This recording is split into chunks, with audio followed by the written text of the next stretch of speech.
Christmas की छुट्टियां बहुत मनाई है, फिर भी मन नहीं भर रहा है।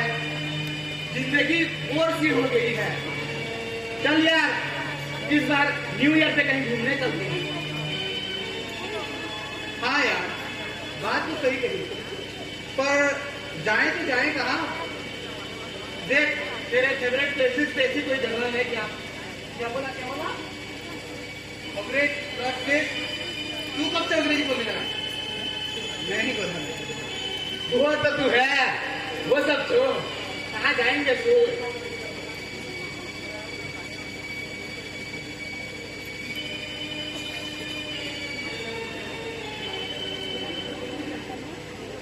मनाली नहीं, मसूरी नहीं यार, वहाँ पे तो ठंड से मर जाएंगे। चल इस बार दक्षिण भारत का दौरा करते हैं। दक्षिण भारत में कहाँ? दक्षिण भारत के केरल राज्य में मलाबार नाम की बहुत खूबसूरत जगह है। चल इस बार वहाँ चलते हैं। चल ठीक है, फिर वहीं चलते हैं। तो कल ही निकले? हाँ चल, कल ही निकले। चल फिर सो जाते हैं और सुबह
Welcome to Malava.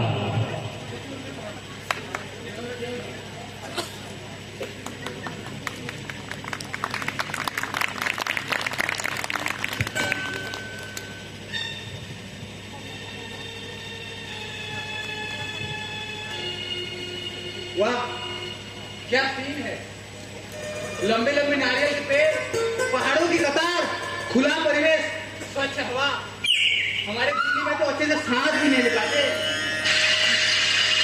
बतुल, पास से कोई आवाज आ रही है, सुन।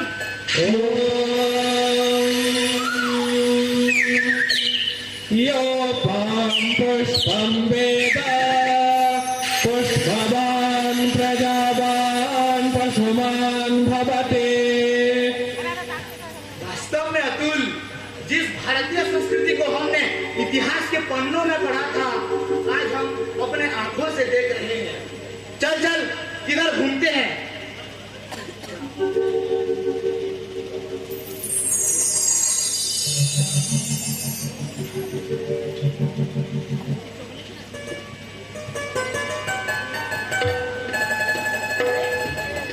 ये क्या?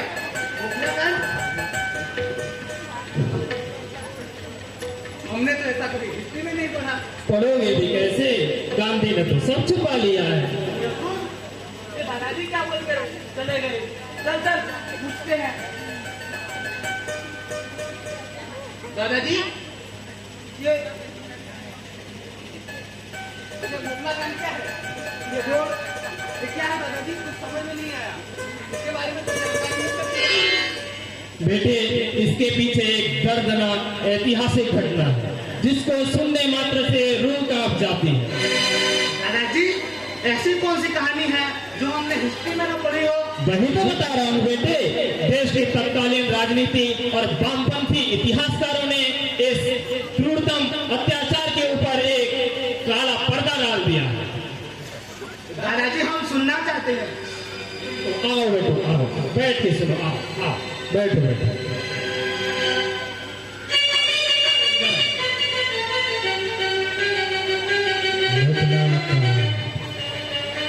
मुगला खान, मुगला खान। बेटे, तुम जिस इस सुरम्य परिवेश को देख पा रहे हो, इसके पीछे न जाने कितने ही बलिदानियों ने अपनी आहुति दी। अगर तुम उस मोपला कांड के बारे में जानना चाहते हो तो तुम्हें इतिहास के सन 1921 के पन्नों का सफर करना पड़ेगा। यह वह दौरा था जब इस पूरे भारतवर्ष पर इस्लाम और क्रिश्चियन दोनों की गदा लगातार पड़ रही थी और समूचा भारतवर्ष धीरे धीरे चक्र तले पिसता जा रहा था। यही कुछ हुआ था इस अंचल के हिस्से। पास में एक गांव है, कुट्टम नाम का। उस गांव में बहुत सी बस्तियां थी, जैसे ब्राह्मणों की बस्ती, और उसी गांव में नीच जाति के भी लोग रहते थे। नीच जाति के लोग जैसे या महार, मस्कुनी, डोम जैसे। ब्राह्मण या लोग मतलब नीच जाति के लोगों को अपने पास फटकने भी नहीं देते। और इसी स्थिति का लाभ उठाने के लिए एक दिन धर्मांतरण करवाने की इच्छा थी। उस गांव में एक मौलवी पहुंचता।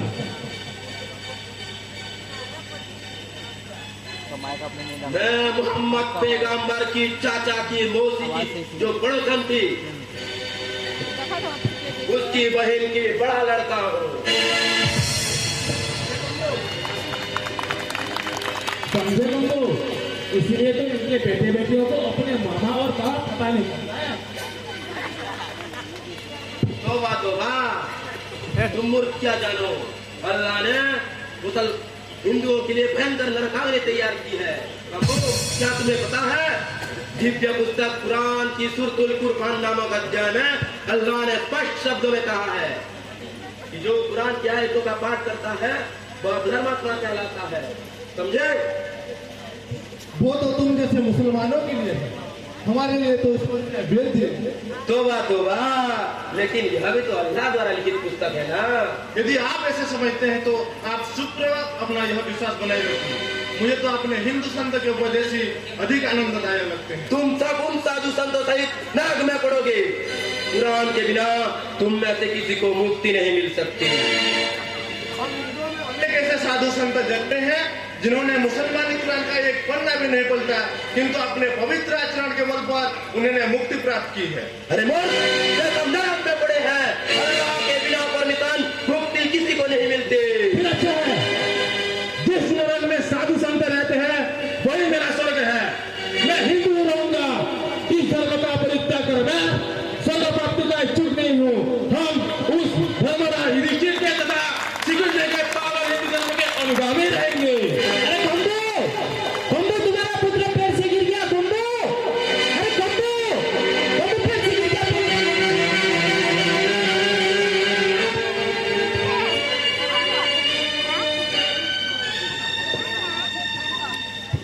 बहुत फूल गया।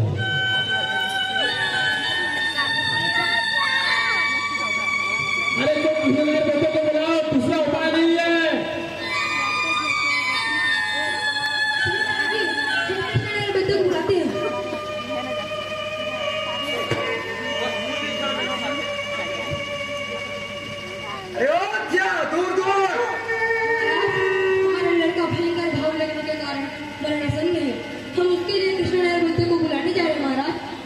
दूसरा रास्ता बहुत दूर है।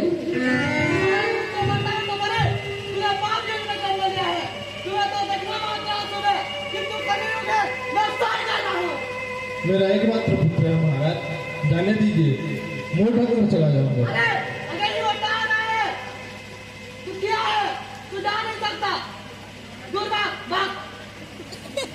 ओम सहस्रशीर्षा पुरुषः सहस्राख्यः सहस्रपाद।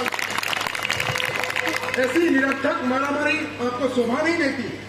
मैं तुम्हारे बेटे के लिए दवाई लेने चला जाता हूँ, तुम यहीं खड़े रहो, इससे किसी की भावनाओं को ठेस भी नहीं पहुंचेगी और तुम्हारा काम भी हो जाएगा। दवाई मैं ला देता हूँ, आप समझा कीजिए ब्राह्मण। तेरी जाति क्या है? क्या तो अस्पृश्य होते हैं और वे गंदे काम भी करते हैं। मैं क्या नहीं हूँ, मैं तो मुसलमान हूँ। तो मुसलमान है, आप आए जाए, आप पर बड़ा किससे आपत्ति होगी? और ये 100 फीट की दूरी से तारा से आने से आप भ्रष्ट हो जाता है। ये व्यर्थ की मारामारी यही खत्म करो, मैं ही चला जाता हूँ।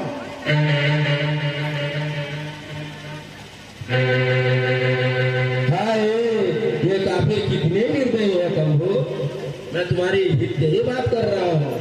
वस्तुतः तूने जो मेरे इस्लाम को गालियां दी, उसी का यह तत्काल फल है कि अल्लाह ने मेरे पुत्र को पेड़ से गिरा दिया। इसीलिए मैं कहता हूँ तू मुसलमान होके तू देख, तू जिन्हें अपने धर्म वाला समझता था, वे आज तेरे कट्टर दुश्मन है और मैं मुसलमान होते हुए भी तुझे अपनाना चाहता हूँ। देख, तू मुसलमान होने का संकल्प कर और बहुत दिन भी दूर नहीं जब हम मुसलमान इन सारे काफिरों की स्त्रियों और बहनों का परित्याग करेंगे। फिर देखना तुम में से किसी का गर्दन भी नहीं बचेगा। शंभू, इसलिए मैं कहता हूँ तू मुसलमान होने का संकल्प कर। हाथ में पानी ले, मैं कुरान की आयतों का पाठ करता हूँ। फिर देखना तेरा ये पुत्र भी तत्काल सुस्त हो जाएगा और उन काफिरों से इंतकाम लेने का तेरा सपना ही पूरा हो जाएगा। भले ही मेरा पुत्र मर जाए, वह बच ना पाए, मैं मुसलमान नहीं बनूंगा। और भी प्रतिशोध किस प्रकार लेना है, यह मेरे पुत्र का विषय है, आपके भी जानने का नहीं।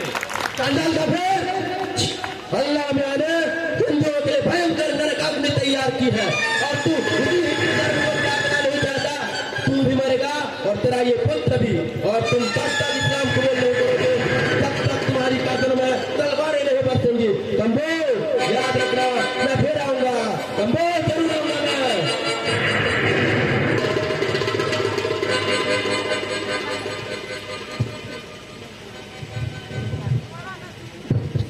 शंभू, यह कृष्ण नारायण वैद्य। धन्यवाद शास्त्री जी। तो मैं चलता हूँ कम्बू।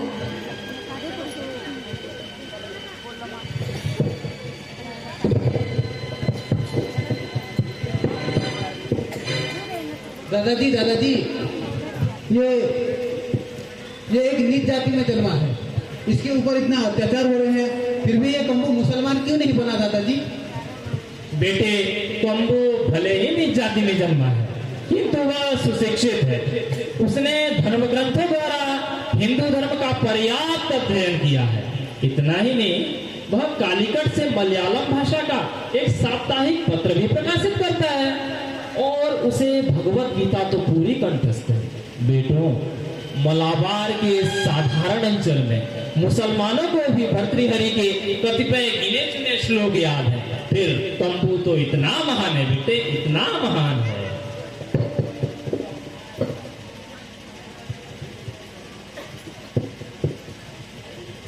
तो ठीक है कम्बू, मैं चलता हूँ। और हाँ, दवाई का ध्यान रखना। ठीक है जी।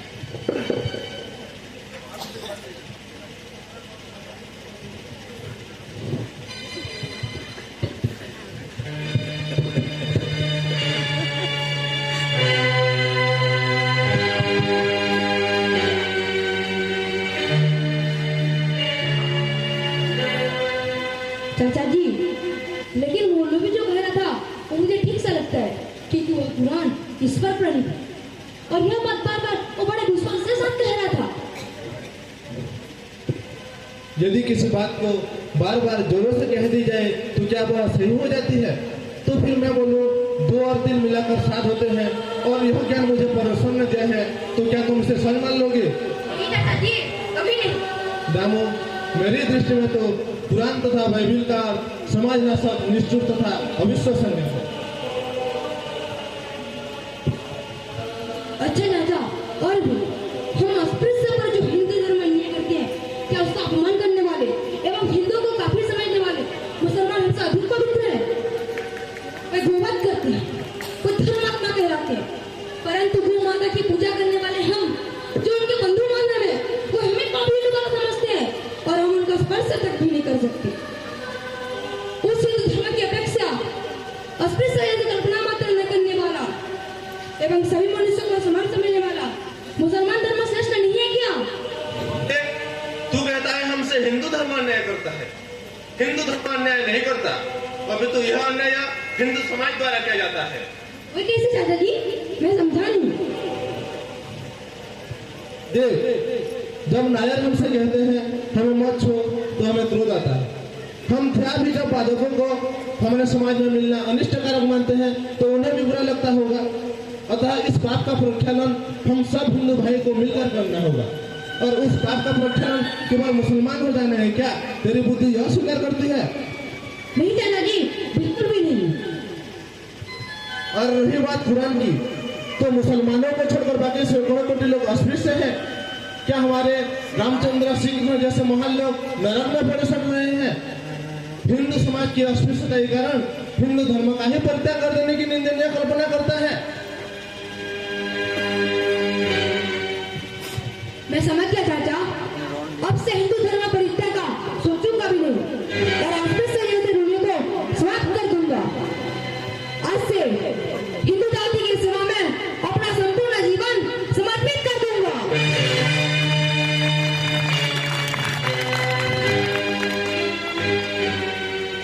मुझे तुझ पर पूरा भरोसा है रामू।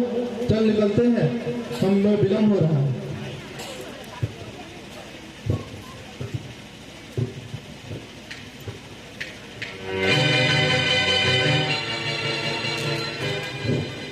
दादाजी, क्या कम्बो ने अपने वचन का पालन किया? इतनी भी जल्दी क्या है बेटे, कहानी तो अभी शुरू हुई है। तो आगे क्या हुआ दादाजी? आगे क्या? उत्तम गांव के पास एक गांव है अरनार तालुका। उस गांव में मुसलमानों के विद्रोह की शंका को बताने के लिए एक दिन कम्बो महामहिम पंडित हरिहर शास्त्री के घर जाता है।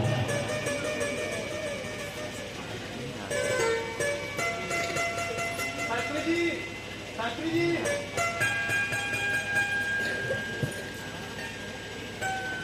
हेलो कम्बू। शास्त्री जी प्रणाम। आयुष्मान भव। और बता, क्या हाल है? हाल आपको पता नहीं? हाल आपको पता नहीं? यही अन्ना तालुका में मुसलमानों ने धर्म युद्ध के नाम पर तबाही मचा रखी है।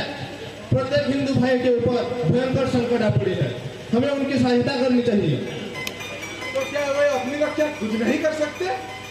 माफ कीजिएगा शास्त्री जी, क्या अन्नाट के हिंदुओं के संकट में हम भागीदारी नहीं बनेंगे?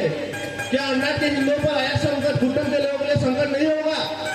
होगा, किंतु क्या शास्त्री जी, उनके स्त्रियों और बच्चों पर जो संकट आएगा उसे अपने ही परिवार का संकट मानकर क्या उनकी सहायता नहीं करोगे? मैं थोड़ा अपने जाति भाइयों से पूछ लेता हूँ। क्या करना शास्त्री जी?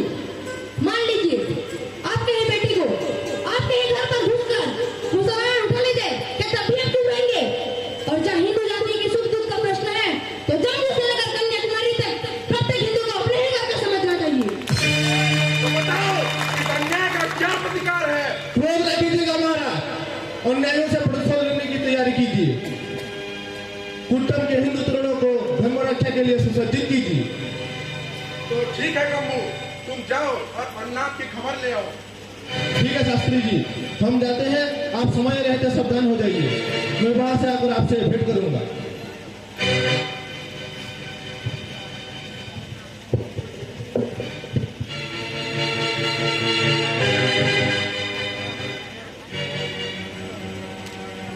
दादाजी, क्या वे अर्नाड में सहायता करने के लिए गए? बेटे, जाने से भी क्या हुआ, उनके जाने से पहले तो सब नष्ट हो चुका था। फिर क्या हुआ दादाजी?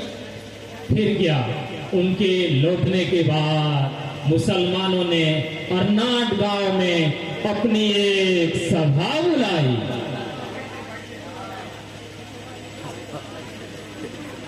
नारे तकबीर, नारे तकबीर, नारे तकबीर। उस सभा में दामू और कम्बो भी पहुंच जाते हैं।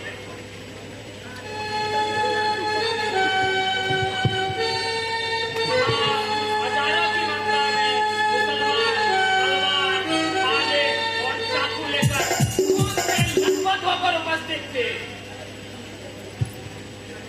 और जनाब खान, कैसा रहा तुम्हारा हमला? अल्लाह का लाख लाख शुक्र है, उसने हमें पहले ही हमले में ढेर बना दिया। ये देखिए मियाँ, मैं इनको ढेर कर भी लाया हूँ। आमीन।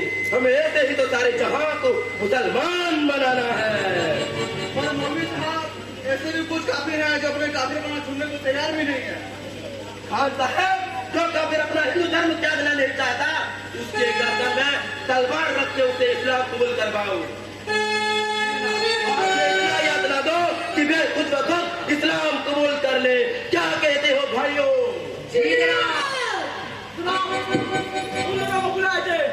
जो हमारे लिए हिंदुओं से कर लेने भेजे गए थे। हाँ हाँ, उस माधव और महानंदी का बुलाओ, ले आओ जल्दी उन्हें। पर मौलवी साहब, मेरी माने तो पहले उनको मुसलमान बनाते हैं। बात तो सही है, क्या बोलते हो भाइयों?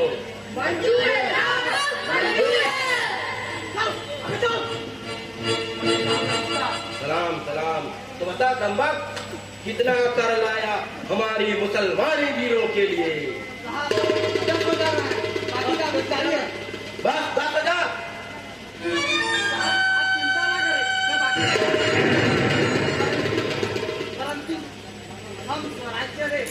हम सब करेंगे स्वराज्य।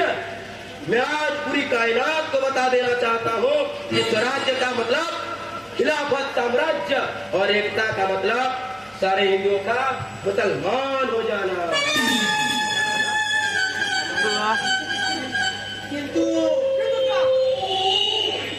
अगर और एक भी शब्द मुंह से निकला तो कर्तन दर्जा लगना जाएगा। शर्मानंदी अब्दुल एकता के लिए मुझे बनने को तैयार है या नहीं?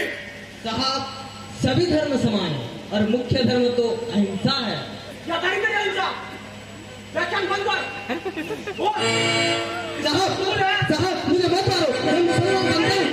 अगर मैं बोलूं कि मैं मुसलमान नहीं बनूंगा तो आपके मन को कष्ट होगा, जो कि अहिंसा के विरुद्ध है। इसीलिए मैं मुसलमान बन जाता हूँ।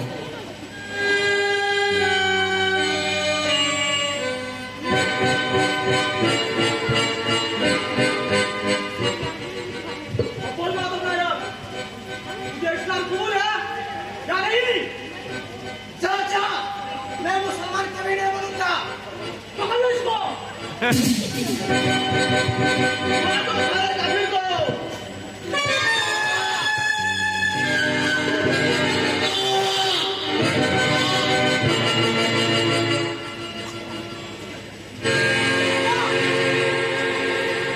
या अल्लाह, तूने जो विजय हमें लाख को दिया, उसको बयां करने के लिए किसी काफिर का यह पहला कुंती है।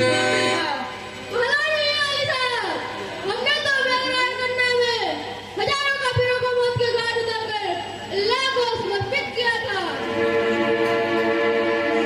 वाह, गांव गांव काफिरों का सफाया होता जा रहा है। मेरा ये हुक्म अब जल्द ही पूरा होने वाला है। अरे मौलवी साहब, बाल बालक पूछते हो क्या करे? अरे खान साहेब, चिंता मत करो, इसीलिए तो मैंने यहाँ सभा बुलाई है। उस गांव में तो खजाने का भंडार भरा हुआ है। आज रात यह कुट्टम गांव अल्लाह की भेंट चढ़ जाएगी। तो ठीक है जनाब, बताइए अब क्या करना है? तैयार हो जाओ, आज रात ही कुट्टम गांव पे चढ़ाई कर देंगे और इस्लाम का झंडा 10 दिशाओं में फहराना है। तैयार हो ना?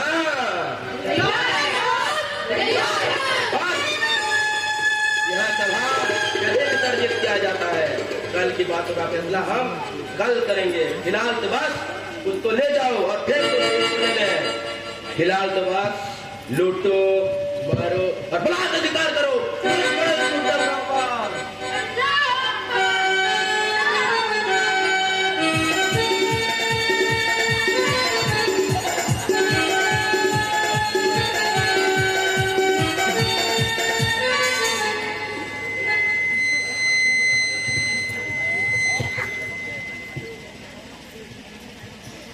चल दामू चल, जल्दी हमें खबर पहुंचानी है। शास्त्री जी जल्दी बाहर आइए। क्या हुआ कम्बू? इतना क्यों घबरा रहे हो? हम अभी अन्ना तालुका गांव से आ रहे हैं। वहाँ पर मुसलमानों ने एक सभा बुलाई थी। वहाँ पर मौलवी भी था। वो आज ही मुसलमानों को लेकर लूट खसोट मचाने वाला है और उसका प्रेरणा आपकी ब्राह्मण बस्ती पर है। ये भगवान, ये क्या अनिष्ट होने जा रहा है? इस अनिष्ट के बाद छोड़े शास्त्री जी, जितना हो सके युवकों को तैयार कीजिए। ठीक है कम्बू, मैं जितना हो सकता है युवकों को तैयार करता हूँ। तुम जाओ। चलो दादाजी, हम मंदिर की तरफ चलते हैं।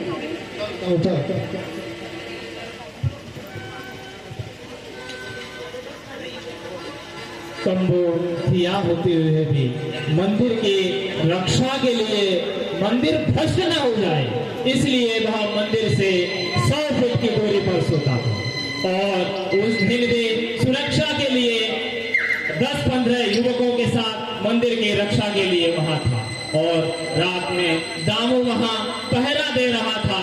किंतु ठीक लगभग रात 12 बजे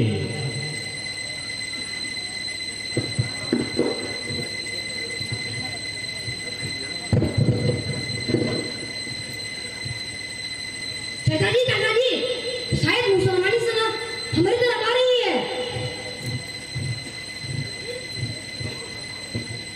कितने आए हैं दामू? आवाज से लगता है कि शायद 200 के आसपास है दादाजी।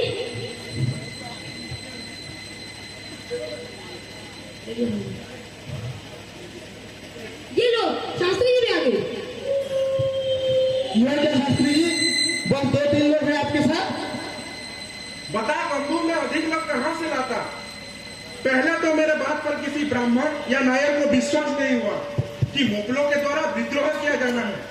फिर जब मैंने बोला तो वे बोले कि वो श्रीराम स्वयं इन लेच्छों को दंड देने में सक्षम है। तो ऐसे लोगों को समझाने में समय न गवाते हुए मैं जितने 2-3 लोग मुझे मिले, मैं उन्हें लेकर यहाँ आ गया। ठीक है, जो आए हैं बहुत है। दादाजी, मुझे लगता है कि शायद मुसलमानी सेना हमारी गांव के आसपास है।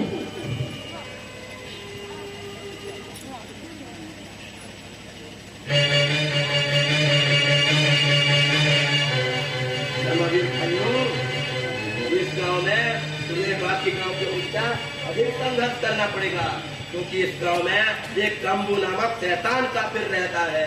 उसके शरीर में शैतान को प्रविष्ट होते हुए मैंने अपने आंखों से देखा है, लेकिन चिंता की कोई बात नहीं, क्योंकि इस गांव में ऐसे भी 4-5 मुगलों का घर है जहाँ से तुम्हें शास्त्र की सहायता मिलेगी। चिंता न करें मौलवी साहब, उसके मैंने तरकीब सोची है। बताओ क्या तरकीब सोची है? अगर हमारा कुछ ब्राह्मणों की बस्ती में होता है तो हम खेलों की बस्ती में आग लगा देंगे। फिर क्या? फिर अपने बस्ती की ओर चलेंगे और हम ब्राह्मणों को बंदी बनाकर उनके पेट की स्त्रियों को लूट लेंगे। तो मेरा मुंह क्या देख रहे हो? इसी तरह भी ब्राह्मणों की बस्ती है और वह मंदिर भी टूट पड़े इस तरह। हमला!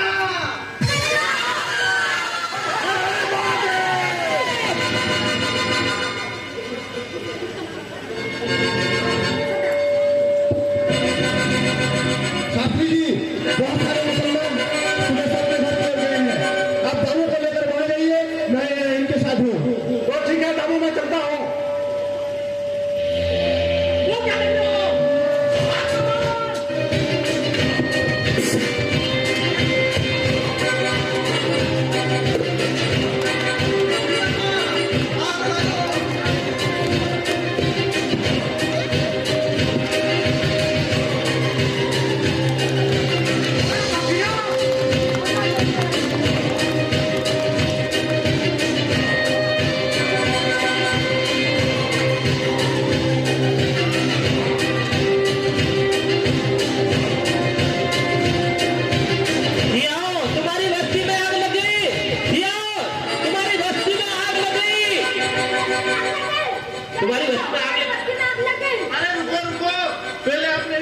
स्वागत था। मंदिर की रक्षा करो, घर तो दोबारा बन जाएगा। ये लोटे अब अकेला है तो नहीं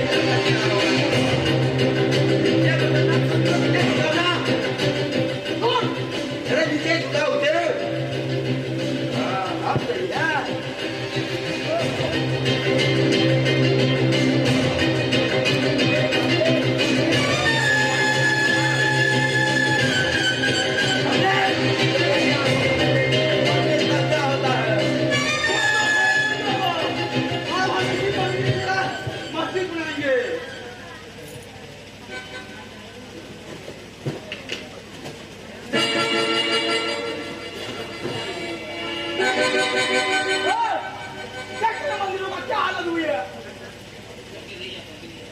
इस काफिर को फल डिग्री हमें डाल दो। बहुत सारे काफिर सुरेश्वर शास्त्री के घर में छुपे होंगे, तो चलो सुरेश्वर शास्त्री के घर और इस काबू को जेल में डाल दो और साथ ही साथ ब्राह्मण को भी और काट देना इसकी चोटी को। चलो ले चलो सबको।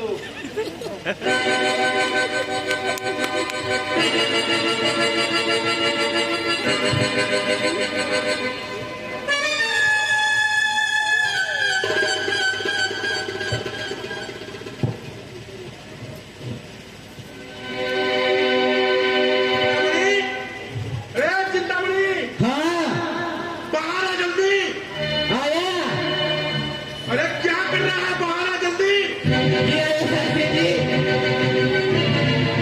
सारे मुसलमान साहब के घर आने वाले हैं, चल। हाँ चलिए। सुरेश्वर, बाहर आ जल्दी, मुसलमानों ने हमला बोल दिया है।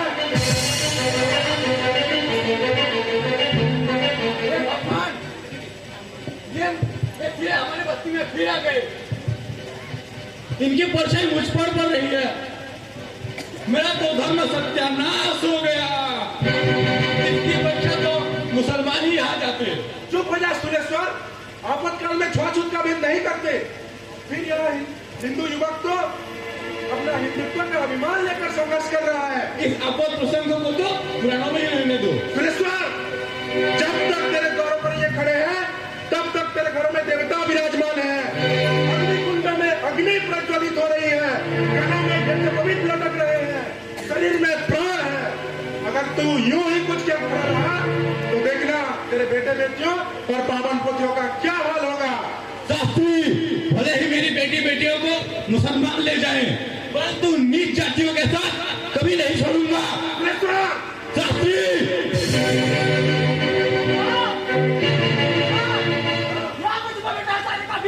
ये लो आ गए, अब करते रहो छुआछूत और भेदभाव। इन्हें लगता था कि हम इनसे डर के भाग गए। शायद ये हमारी वीरता से वाकिफ नहीं। जहाँ तुम युद्ध की सोचते हो वहाँ हम नरसंहार करते हैं। युद्ध करो और बंदी बना लो सबको, टोट ही मार।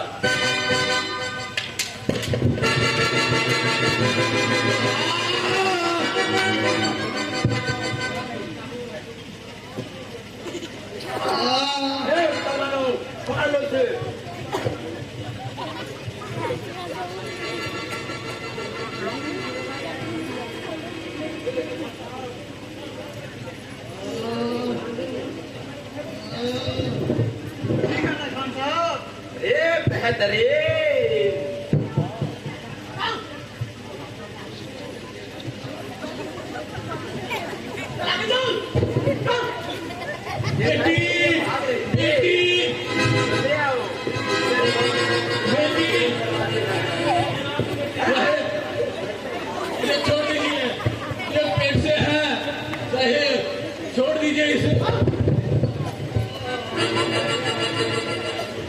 हे ईश्वर, इन नीच पापियों से हमारे जीवन और सम्मान की रक्षा करो। ईश्वर, रक्षा करो।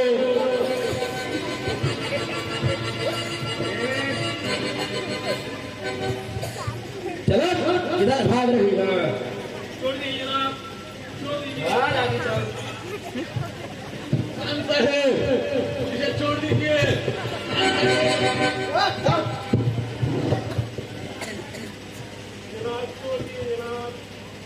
मेरे बेटे बेटे की रक्षा कर ईश्वर। हाँ साहब, इसके अंदर तो एक और काफी पड़ रहा है। अगर ये बची तो फिर एक और काफी को खेलना पड़ेगा। सफाया कर दो काफिरों का। वो फिर से है, मत मारिए।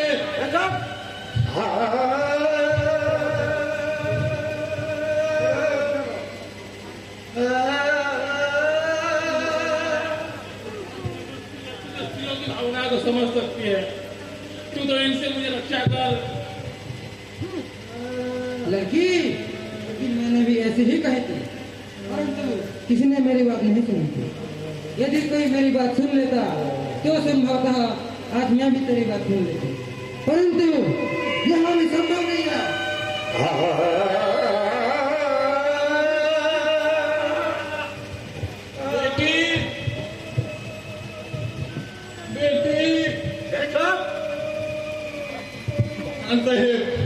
मौत मारी है मेरी बेटी को। छोड़ दीजिए जनाब, छोड़ दीजिए। कहाँ भाग रही है? लंबे हो जाते जाओ।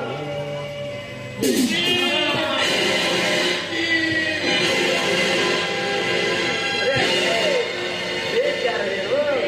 ये बात को भी खत्म कर दो ना। जल्द से जल्द।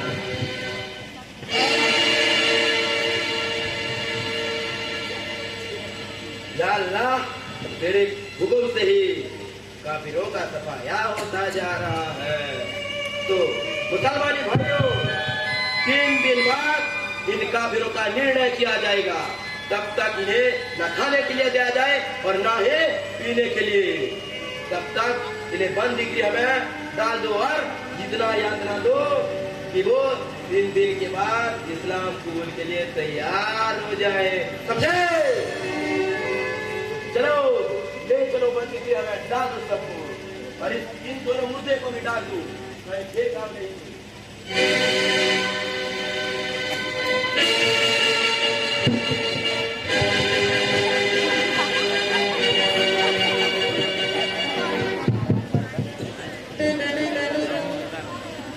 देखो बेटों, इन 3 दिनों में कितना महान अंतर आ गया है। जहां हमेशा 24 घंटे ऋग्वेद की ऋचाओं का पाठ होता था, आज वहां तीनों समय नमाज अदा की जा रही है। बहुत चिंतामणि शास्त्री का घर, जहां जिस घर में अग्नि कुंड में अग्नि को भी बुझती नहीं थी, आज वहां नमाज मौलवी नमाज पढ़ रहा है। जहां आपो विश्राम अयोव्यवस्था से भूमि पूजन का शुरुआत होता था, आज बहुत चिंतामणि और दामू की एरिया का घर मौलवी का बंगला बन गया है। और आखिर वह दुर्भाग्यजनक पल भी पास आ गया जिसको मुसलमानों को हजारों सालों से इंतजार था। बेचारे बंदी बनाए गए उन बंदियों को 3 दिन तक खाना और पानी तक भी नसीब नहीं हुआ, और 3 दिनों के बाद वे अधमरे से हो गए। इसी के बाद मुसलमान मौलवी जो था उसने एक सभा बुलाई।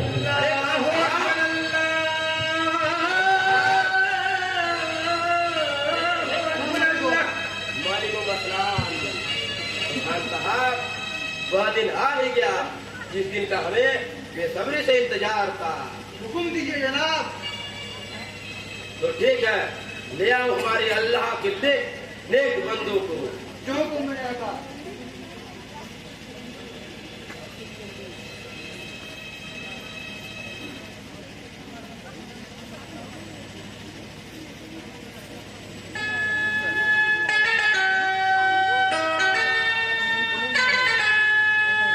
आगे साहब जी ना। तो सुनो, वह दिन आ ही गया समझे। तो आज इनका निर्णय किया जाएगा। तो पहली टोली को ले आओ, वाली जल्दी ले आओ, वक्त नहीं है हमारे पास। जाओ।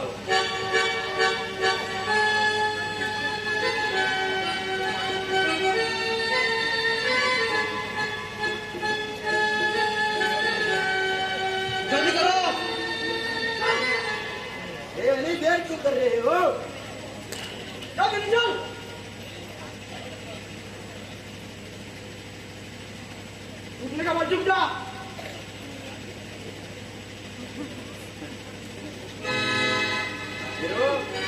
ये अल्लाह के हुक्म से मैं बता रहा हूँ, अगर तुम्हें नरकाग्नि से बचना है तो जल्द से जल्द इस्लाम कबूल कर लो।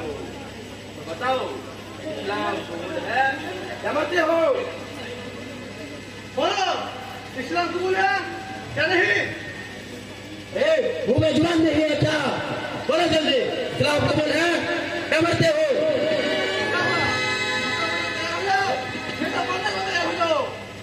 मैं मरने के लिए तैयार हूं। तो ठीक है,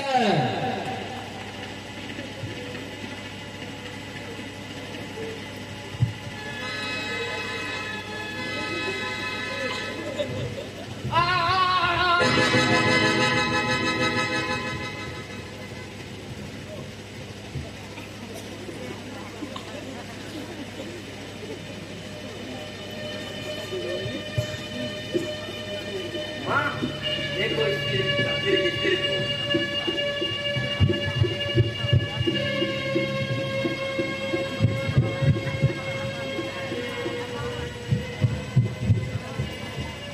देखो काफिरों, देखो तुम्हारा भी यही हाल किया जाएगा।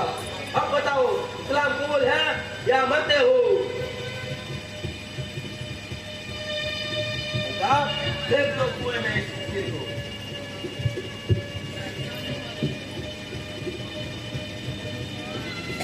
अरे क्या हुआ? जल्दी बताओ, इस्लाम कबूल है या मरते हो?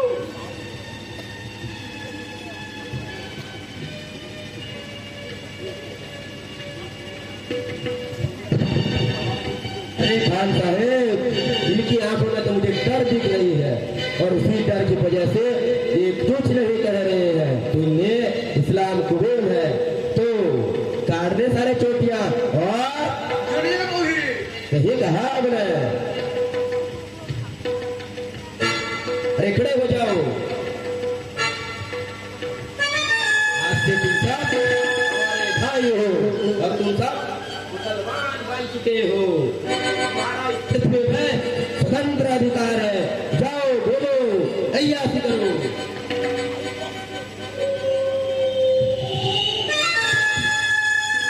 अरे अली, बाकी सबको भी ले आओ, उनका भी फैसला करते हैं हम।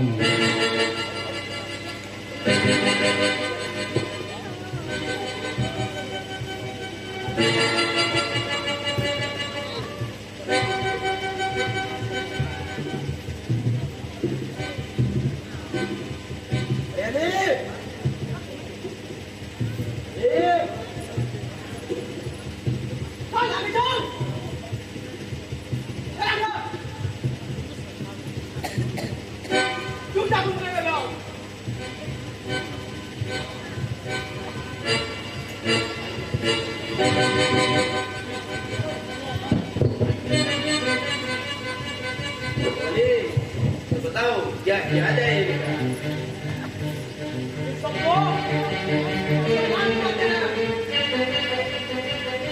मैं तुम्हें अल्लाह के हुक्म से ही बता रहा हूँ। तुम जैसे नौजवान क्यों मौत को बुलावा दे रहे हो?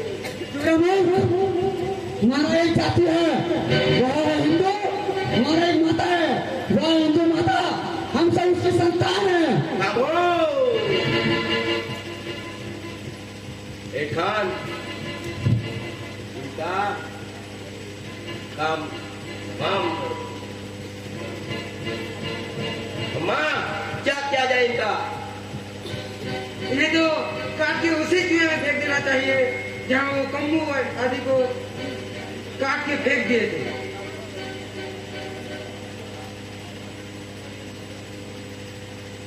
यार, इस्लाम कबूल है या मरना है? मैं मरने को तैयार हूँ। मैं भी मरने को तैयार हूँ। मैं भी मरने को तैयार हूँ। हम सब मरने को तैयार हैं। सीखा, काफिरों ने आखिर एकत्रित होकर मरना सीखा। परंतु एकत्रित होकर मरने से भी हिंदू जाति की जय घोषणा नहीं होगी। जैसे आज तुमने एकत्रित होकर मरना सीखा है, वैसे ही जिस दिन तुम एकत्रित होकर जीना सीख जाओगे, उसी दिन हिंदू जाति की जय घोषणा करना। मरते हुए जय घोषणा करना तो अरे मुर्दो, कोरी विडम्बना है, कोरी विडम्बना। विडम्बना नहीं, तू जो कहती है वह सत्य है, परंतु हमारा एकत्रित होकर मरना ही इस हिंदू जाति को एकत्रित होकर जीवित रहना तथा संगठित होकर एक मार्ग पर चलना पथ प्रदर्शित करेगा। जानकी जीवन राम राम, पतित पावन सीताराम। मार दो साले काफिर को।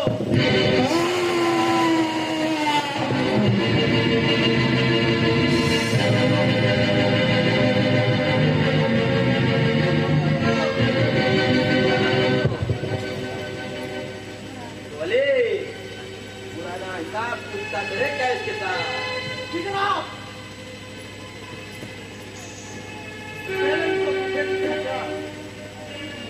सही कहा आपने, पहले इनको फेंक दो, फिर हिसाब चुकता करेंगे। लाओ सैनिकों, उनके हाथों और पैरों को फेंक दो उधर।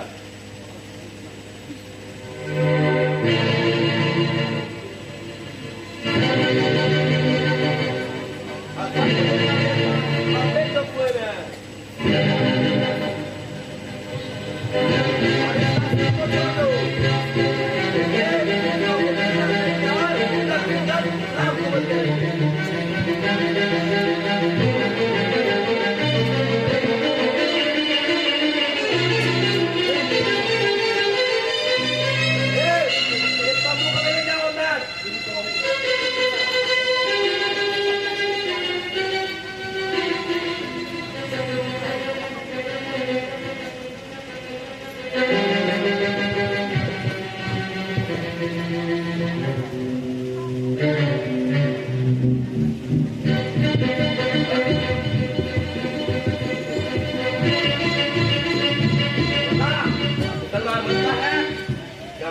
मरता है, क्या बोल रहा है?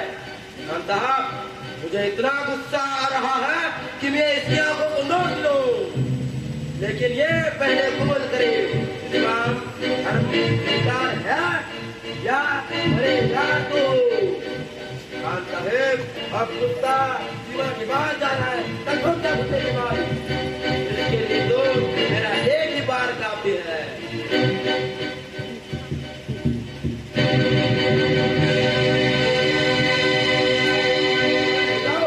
जिंदा ही फेंक दो कुएं में, और ध्यान रखना बच ना जाइए काफी।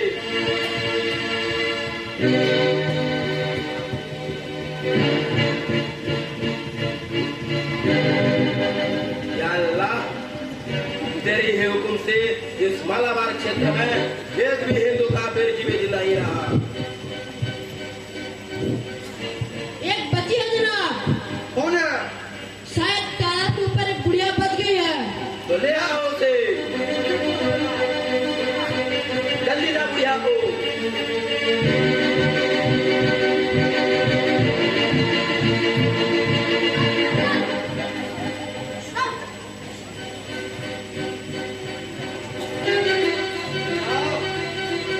ये बुढ़िया, इसे तो मच्छर काट दे तो भी मर जाएगी ये बुढ़िया। मुसलमान भी कहना नहीं करेगा, इसका तो मरना तय है। तो मुसलमान भाइयों, इसमें से किसी को ये चाहिए क्या? अरे ये बुढ़िया, तुझे कोई स्वीकार नहीं करता। चला तो बोल बुढ़िया, तेरे कोई आदमी भाई से तो बता, उसे ही पूरी कर देंगे।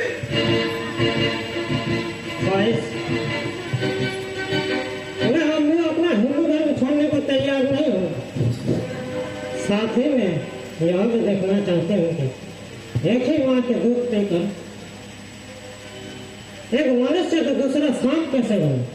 हाँ, आप सभी लोग सही सुनो।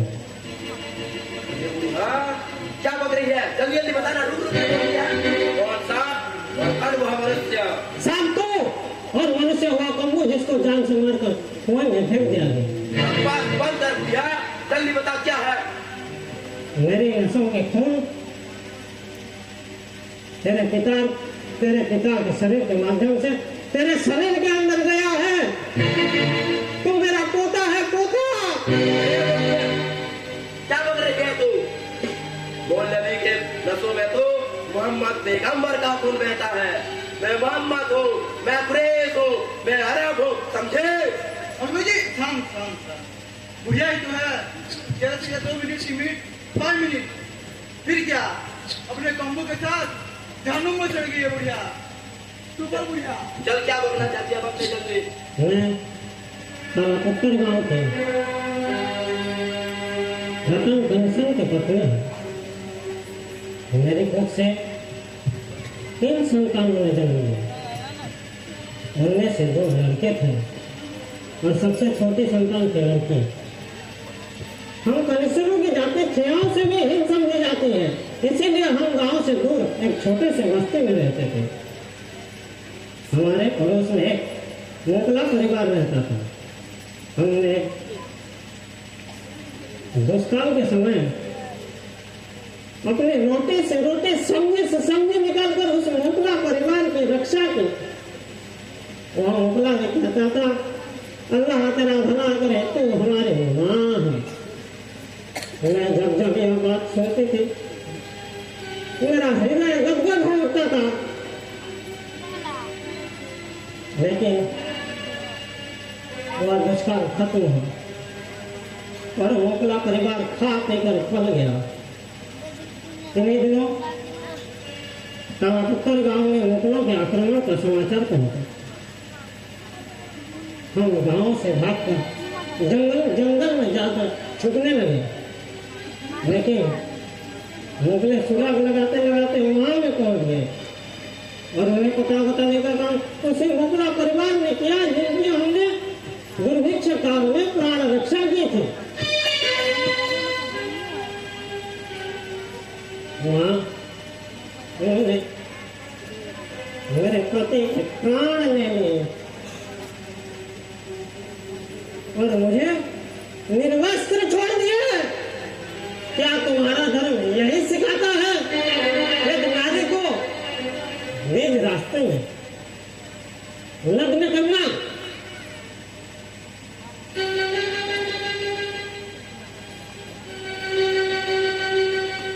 उसके बाद मेरा बड़ा लड़का अपनी बहन को लेकर गांव आश्रय की प्रार्थना लेकर घूमने लगा। एक दिन एक ब्राह्मण के पास पहुंचा। ब्राह्मण के पैरों में पड़कर बोला, महाराज आप हिंदू के गुरु हैं, आप हमारी रक्षा कीजिए। मुसलमान हमें गलत मुसलमान बनना चाहते हैं।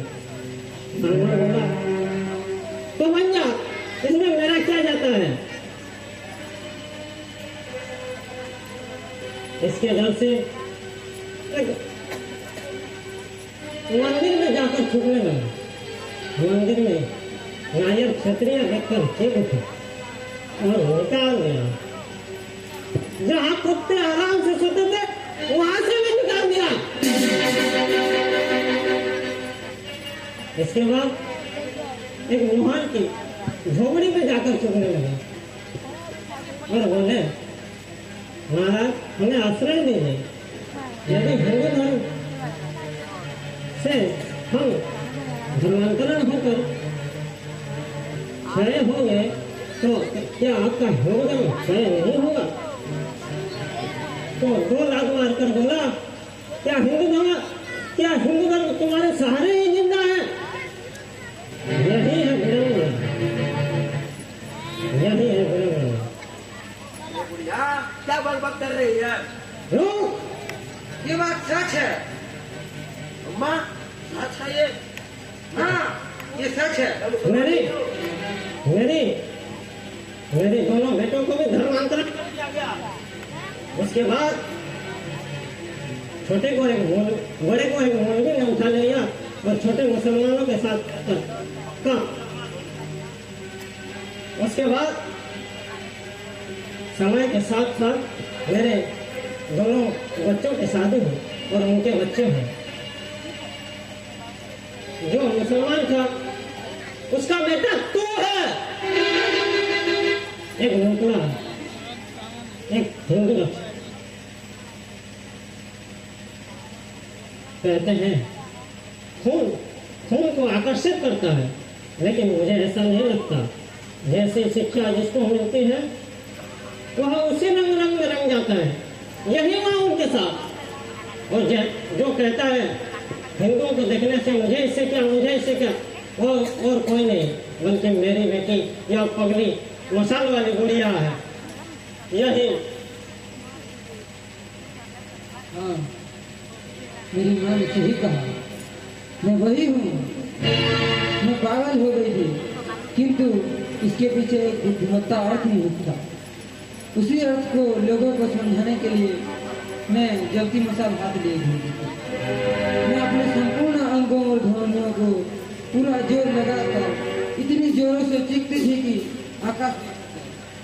वस्तुतः मैं यह कहना चाहती कि हिंदुओं, तुम्हारी किसी भी उपजाति का एक कन्या अथवा बालक तुमसे दूर हुआ तो तुम्हें क्या हानि होती है, यह तो मेरे उदाहरण से पता लग ही गया होगा। अगर मेरी बाल्यावस्था में मेरी और मेरे भाई की तारा उत्तर गांव के उन हिंदुओं ने रक्षा की होती तो आज मैं और यह मौलवी तंबू के समान हिंदू धर्म की रक्षा हेतु आत्म बलिदान दे देते। तुमने तो हमें मुसलमानों से बचाने की जगह उस स्थान पर भी ठहरने नहीं दिया जहाँ कुत्ते भी चैन से सोते। तुम सब हिंदू यही सोचते रहे कि निज जाति को कोई भी कुछ कहे, हमें इससे क्या। यही सोचकर तुमने मेरी अवहेलना की, उसी का यह परिणाम है। जब मुझ जैसी अकेली की मसाल ने हजारों हिंदुओं के घर जलाकर राख कर दी, हिंदू कन्या के बलात्कार के दृश्य मैंने बड़ी प्रसन्नता से देखे हैं। हजारों हिंदू मरते देखा है। मारे जाने पर यही सोचा कि पता लग गया कि तुम्हें किसी से क्या लेना है। मुझ जैसी अकेली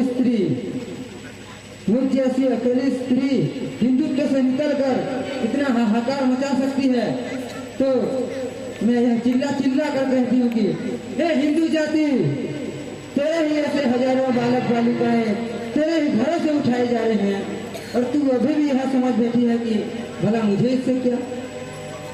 आज मैंने अपना प्रतिशोध ले लिया है। जिसने मुझे पागल बनाया वह अंधकार क्यों है। आज तू भी मार।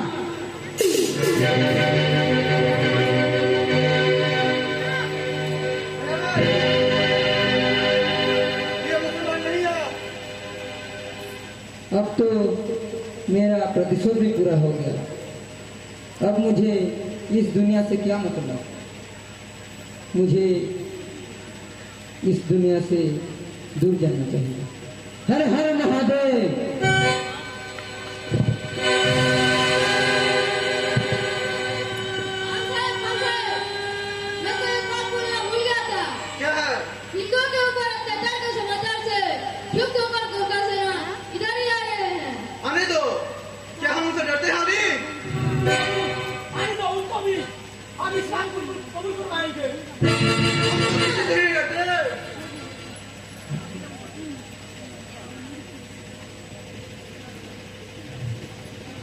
हर हर महादेव, हर हर महादेव।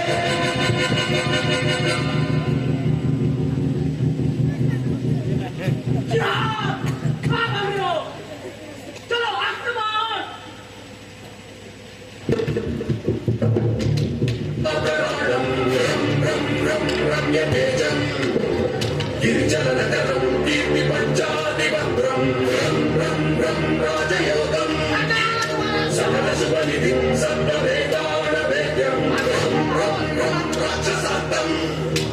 सकल विषय संग्रामं नमामि खं खं खड्गहस्तं विश्वधरणं वेद वेदान्तदीपं खं खं खं खड्गरूपं त्रिभुवननिलयं देवतासुप्रकाशम् मणिमयमधुरं मायास्वरूपं सकल विषय संग्रामरूपं नमामि।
इस तरह धीरे धीरे गोरखा सेना के प्रभाव से हिंदू धर्म में फिर एक बार चेतना जागने लगी।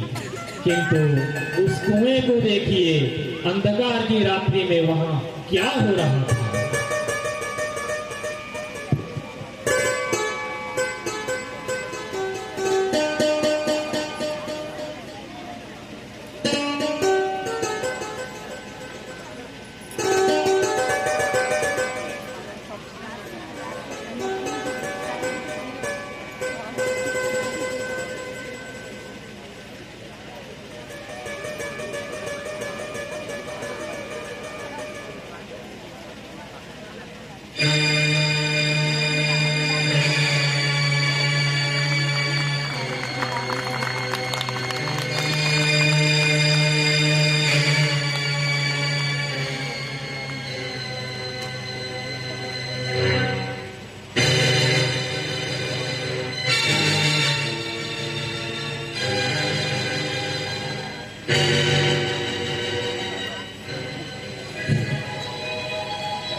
बेटा क्या हो रहा है? मुझे मत छोड़, रहते आओ, और मुझे छोड़ो तो आपको गरम लग जाएगी। बालक, हिंदू धर्म की सम्मान की बेटी पर तूने क्षत्रियों की भांति अपना का हवन किया है, इसलिए तू श्रेष्ठ नहीं सर्वश्रेष्ठ बेटा है। उठ जा बेटा, उठ जा, उठ जा। मेरे इसके कदम को ध्यान से बेटे उठ, ईश्वर महान कार्य करना है। उठ जा बेटा, उठ जा, उठ जा। मेरे इस पर जो छोड़कर कैसे जाऊंगा मैं? रो मत बेटा, रो मत। एक बार गंगा बहादुर ने भी ऐसे ही बलिदान दिया, जिसके कारण आज हम उनका नाम सम्मान से लेते हैं। अनगिनत हिंदू दिनों के आत्म बलिदान से इस कुएं को पाता, फिर उन्हें और इस कुएं को कैसे भूल जाएं? बेटे, ध्येय की प्राप्ति के लिए पढ़ना अच्छा है, परंतु ध्येय की प्राप्ति के लिए जीवित रहना उससे कहीं ज्यादा अच्छा है।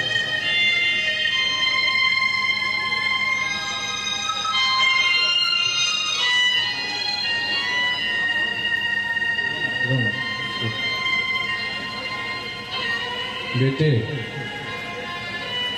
जिसलिए इन लोगों ने अपना जीवन दिया, उसे प्राप्त कर उनकी आत्मा को शांति मिले। इसलिए बेटे, तुझे एक काम करना होगा। क्या कार्य महाराज? चल, उस आत्माओं के पावन रक्त की पवित्र इस कुएं के सामने प्रतिज्ञा कर। जिन लोगों को मुसलमानों ने बलात् मुसलमान बनाया है, उन्हें फिर से हिंदू धर्म में दीक्षित करूंगा। प्रतिज्ञा कर। मैं प्रतिज्ञा करता हूं महाराज। जाओ, शत्रु के इरादों को विफल कर दो और अपने कार्यों में लग जाओ बेटे। मुझे आशीर्वाद दीजिए महाराज। मेरे आशीर्वाद तो हमेशा तुम्हारे साथ ही है। जाओ।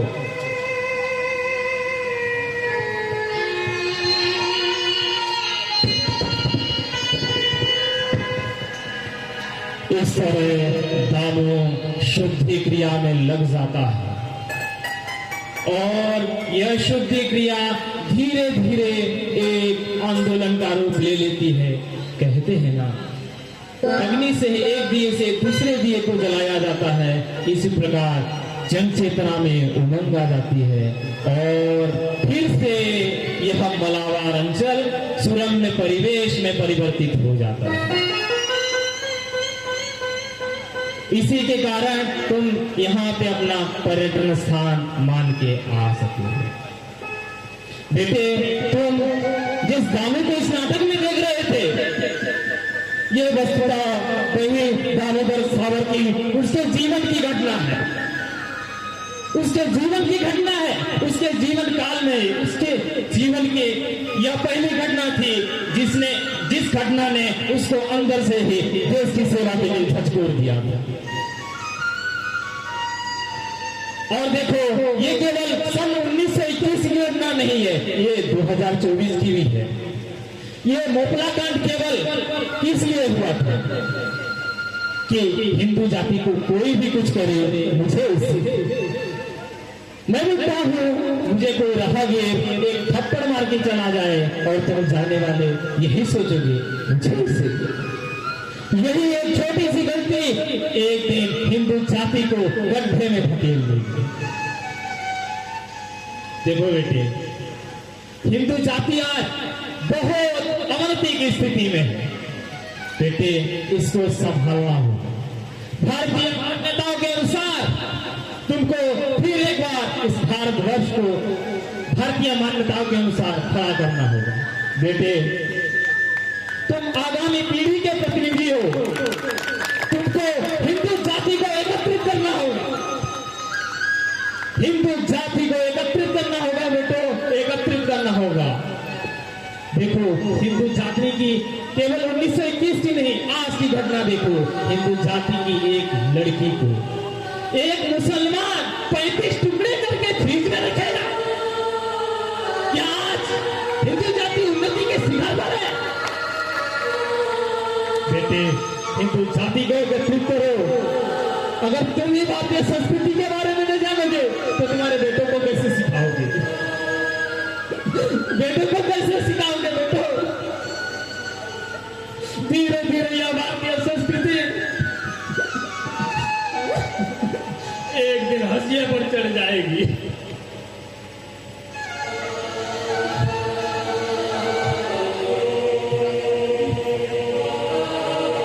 बेटे, हिंदू जाति को ऐसे एकत्रित करो कि हिंदू जाति ऐसे हिमालय की तरह सगर्व चुनौती दे सके कि किस मां ने ऐसे लाल को जन्मा है जो हिंदू जाति को पर अत्याचार करने की वो करे, हिम्मत करे।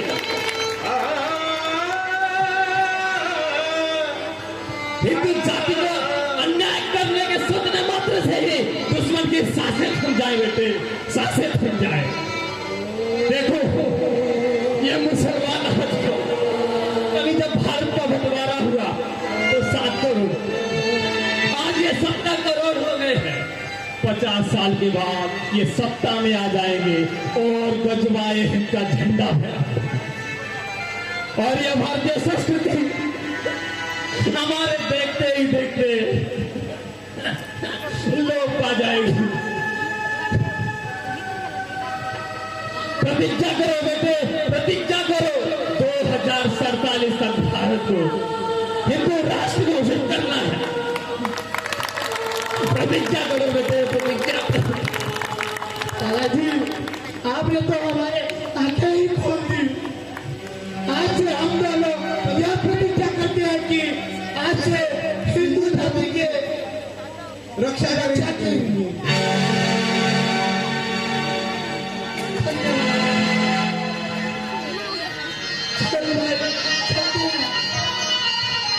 आप अपनी प्रतिज्ञा करोगे तभी मुझे मेरी आत्मा को शांति मिलेगी। बेटो, ध्यान रखना बेटो, ध्यान रखना।